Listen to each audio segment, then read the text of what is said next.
Top 40 index is not looking that fantastic. A few exceptions coming through. Take us through the day that was. A bit of nervousness, actually. Yeah, look, I think given that we had 6 consecutive days of gains, we were bound to take a breather. And if you have a look at what happened in the US on Friday, it finished largely flat. This morning in Asia, they opened weaker and traded in weak territory. And I think we followed suit. And some of the trade data that came out wasn't very positive. So just trading largely weaker. It's interesting because I mentioned earlier October is notoriously known for being a red October. And interestingly, the Dow is poised to make its best monthly gain on record since the likes of January 1987. Look, I think, given what happened in the Eurozone, we think that there's a meeting of minds, there's a political will to find a solution. And I think that by and large, investors are viewing that as positive. Markets are basically looking for a reason, to go higher. And whenever you have a bit of good news, the investors do buy the markets up. And I saw Harmony is up 1.5%, sitting at 107 Rand, and this company out with third quarter numbers beating expectations, still has production targets intact.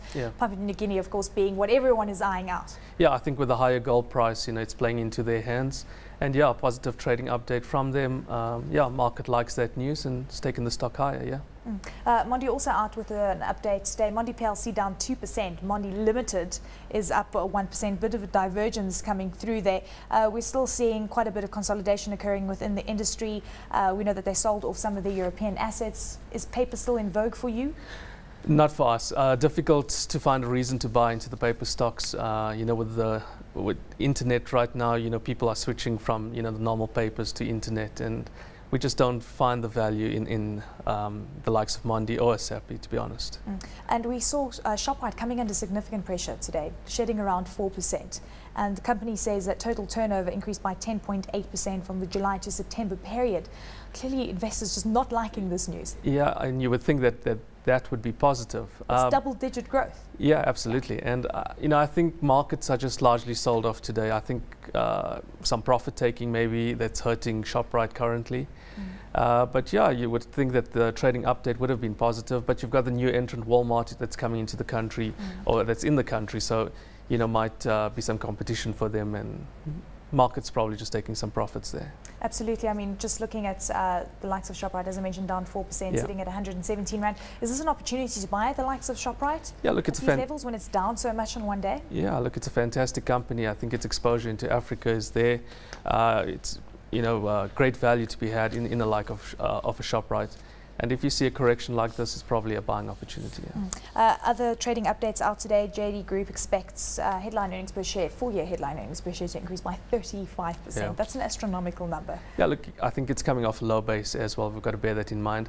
But look, the consumer is highly indebted. You had the private sector credit extension number that came out today that was a bit disappointing, both on the consumer side, domestic demands, just stagnating, as well as corporates. So consumers aren't really spending, and whilst it's a good number for JD Group, I think just be wary that the consumers aren't really spending. Life Healthcare also out with the trading updates.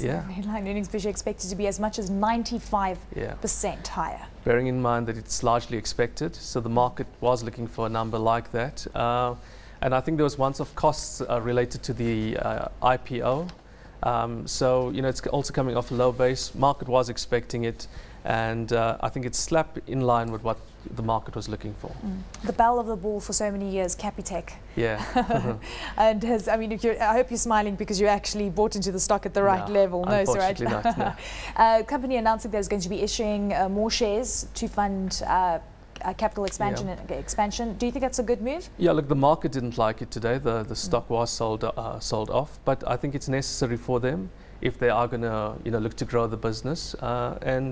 The only way they can do that is to come to the market, and I think it'll be well subscribed, let's put it that way. Do you think that there's going to be more pressure for the likes of Capitec, which is also down 4.2% on the day, sitting at 182 Rand? Yeah, look, you've got Capitec and Able that plays in that space, and the other big 4 banks have recognized that there's value to be had in that space, and we think that they will look to gain some market share away from Capitec and the likes of Able. So I think those two stocks have got some competition coming there. And Able is actually only down 0.5% today, so definitely the better performer. Suraj, I mentioned MF Global, which the story out of the US. What are you reading into this? Is this something we should be concerned about? Look, I think they've got exposure to the euro debt situation, and that's they're filing for bankruptcy. Don't know too much about the company. Just saw the headline, as I left the office. But yeah, look, filing for bankruptcy and basically the exposure to the eurozone debt is the issue there for them. And what a fantastic week to have information like this, because we've got the FOMC meeting later on. We're waiting for Fed Chairman Ben Bernanke to possibly allude to whether he's going to be embarking on more stimulus in whatever form that might be. What are you expecting this week? Look, I think we recognize that the US has to stimulate that economy. That economy is just not gaining traction. Something has to be done, and we hope that when we have this meeting, something will come through from them. Look, you had the OECD warning on the Eurozone as well today. So they're recognizing that, GDP growth in that area is going to struggle for a while. Even some of those economies they predict will go into recession. They've cut the forecast for the Eurozone as well as the US. Now, we think that they might be slightly behind the curve. But, these economies are just not gaining traction, and we hope that something will come out of the FOMC meeting later this week. So what are you doing right now with the markets? With new money, what would you be doing? Are you looking at equities, or do they look attractive to you? Look, equities is still our preferred asset class, we have been very defensive. We were playing the defensive theme, the British American tobaccos, telecoms, and we're now recognizing that perhaps it's time for us to look at other sectors for value. We see that the resource sector... Out the resource sector, I can see Anglo Platinum down. Look, if you look at Bulletin at forward Ps of 7 times, it's very attractive. Down 3% today, and Anglo American also down around 4% today.